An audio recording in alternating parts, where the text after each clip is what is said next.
Tenali municipal council సాధారణ సమావేశం ప్రశాంతంగా జరిగింది. అజెండాలోని ఒకటి మినహా మిగిలిన అన్ని అంశాలను ఆమోదించినట్లు చైర్పర్సన్ ప్రకటించగా అనంతరం జరిగిన 0 అవర్లో కౌన్సిల్ సభ్యులు తమ తమ వార్డుల్లోని సమస్యలను లేవనెత్తారు. తెనాలి పురపాలక సంఘం కౌన్సిల్ సాధారణ సమావేశం కౌన్సిల్ హాల్లో శనివారం జరిగింది. మున్సిపల్ చైర్పర్సన్ తాడిపోయిన రాధిక అధ్యక్షతన ఉదయం జరిగిన సమావేశంలో వివిధ వార్డుల కౌన్సిలర్లు, మున్సిపల్ అధికారులు పాల్గొన్నారు. అజెండాలో పొందుపరిచిన అంశాలను ఆమోదం నిమిత్తం సభ్యులు ముందుంచారు. తొలి అంశంగా గతంలో వాయిదా పడిన 2వ వార్డు కౌన్సిలర్ అన్నాపొత్తుని పద్మజ కౌన్సిల్ సమావేశాలకు గత ఫిబ్రవరి నుండి గైర్హాజరవటం గురించి చర్చించారు. దీనిపై 11వ వార్డు కౌన్సిలర్ కఠారి రత్నకుమార్ స్పందిస్తూ మహిళలకు కొన్ని వ్యక్తిగత అనారోగ్య కారణాలు ఉంటాయని కాబట్టి కొంత మినహాయింపు ఇవ్వాలని కోరటంతో ఈ అంశాన్ని వాయిదా వేస్తున్నట్టు చైర్పర్సన్ ప్రకటించారు.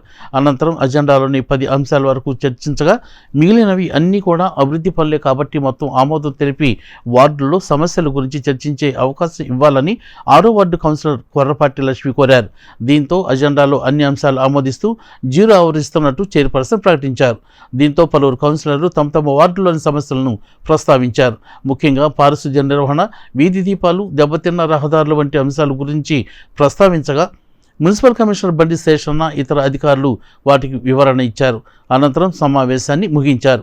సమావేశంలో మున్సిపల్ వైస్ చైర్మన్లు మాలేపాటి హరిప్రసాద్, తోట నాగవేణి, అసిస్టెంట్ కమిషనర్ అనూష, వివిధ విభాగాల అధికారులు పాల్గొన్నారు.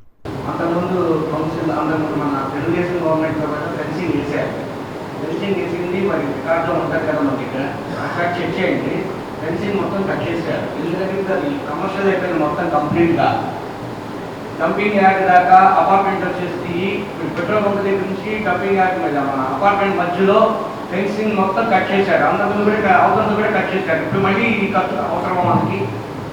అక్కడ దాకా ఎందుకు మేడం? నేనే చెప్తున్నాను, నేను ఫెన్సింగ్ వేస్తే నేను కట్ చేస్తా. నా సైట్ ఉంది అక్కడ, 66 సెంట్లు నా సైట్ ఉంది అక్కడ.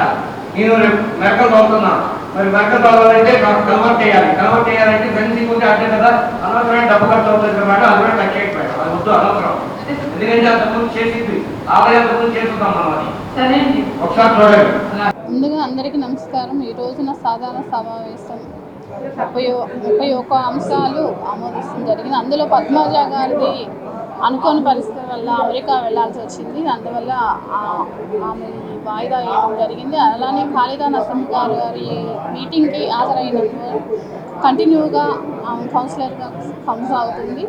అలానే మన ఈ ఎజెండాలో అన్ని అంశాలు ఈ శానిటేషన్ పరంగా అభివృద్ధి కోసం మన రోడ్స్ కానీ, ట్రైన్స్ కానీ ఇలాంటివి పెట్టడం జరిగింది. మన మినిస్టర్ గారు కూడా వాటి మీద దాన్ని స్పందించారు. మాకు సూచనలు ఇచ్చారు. మా కమిషనర్ గారితో కూడా పిలిచి మాట్లాడటం జరిగింది. వెంటనే ఈ ముందులా కొత్త గవర్నమెంట్ 40 వార్డుల్లో శానిటేషన్ కౌన్సిల్ సభ్యులు అడగడానికి మేము 0 ఇవ్వటం జరిగింది. ఇవ్వటాన ప్రతి వార్డులో శానిటేషన్ ఫాగింగ్ కానివ్వండి, శానిటేషన్ కానివ్వండి, ఇలాంటి సమస్యలు ఉన్నాయని మన సభ్యులు చెప్పడం జరిగింది. అధికారులతో కూడా గట్టిగా మాట్లాడి అందుట్లో ఏఈలు, డిఈలు కానివ్వండి, శానిటరీ ఇన్స్పెక్టర్లు కానీ వీళ్ళు బదిలీ ఉంటానా కొంచెం శానిటేషన్ లోపంగా ఉందని చెప్పవచ్చు. అలానే ఈ నెక్స్ట్ మీటింగ్ మన ఇక్కడ ఏఈలు, డిఈలు మారటాన కొంచెం ఇబ్బందిగానే ఉంది. ఇలానే కాకుండా ఇంకా డెవలప్ చేస్తామని, అలానే శానిటేషన్ పరంగా ఇంకా మేము ఛాన్స్ తీసుకుంటామని, తప్పకుండా ప్రజలకు సమస్య లేకుండా చేస్తామని, అలానే ఈ 3 రోజుల పాటు వర్షం బాగా విపరీతంగా ఉండేదని చెప్పడం జరిగింది. ఎవరైనా రోడ్డు పక్కన పూరి ఇళ్లలో ఉన్నవాళ్ళు వాటర్ ఎలా వెళ్ళి ఇబ్బంది పడేవాళ్ళు ఎవరైనా సరే మాకు కంప్లైంట్ ఇస్తే వాళ్ళని సురక్షితంగా ప్రాంతాలకు మేము చేరుస్తాము. అలా మీ ఫోన్ నెంబర్ అనేది మేము ఇస్తాము.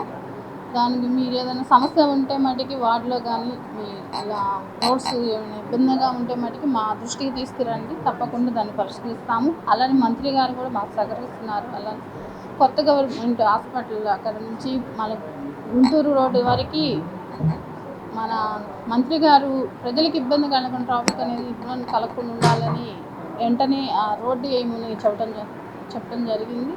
దాని మీద కూడా మన జెండర్ ఫండ్లోనే ఏపిస్తామని కూడా మేము చెప్పడం జరిగింది. తప్పకుండా బురిపాలెం రోడ్డు, బోసు రోడ్డు ఈ వర్షంలో చూసారుగా ఏ విధంగా వాటర్ అనేది రోడ్స్ మీదకి ఎలా వచ్చినాయో ఈ కాలువలు కానీ ఈ డ్రైన్స్ కానీ తప్పకుండా మేము దాన్ని తగినంతగా మేము కృషి చేస్తామని, తప్పకుండా తెనాలి డెవలప్ కోసం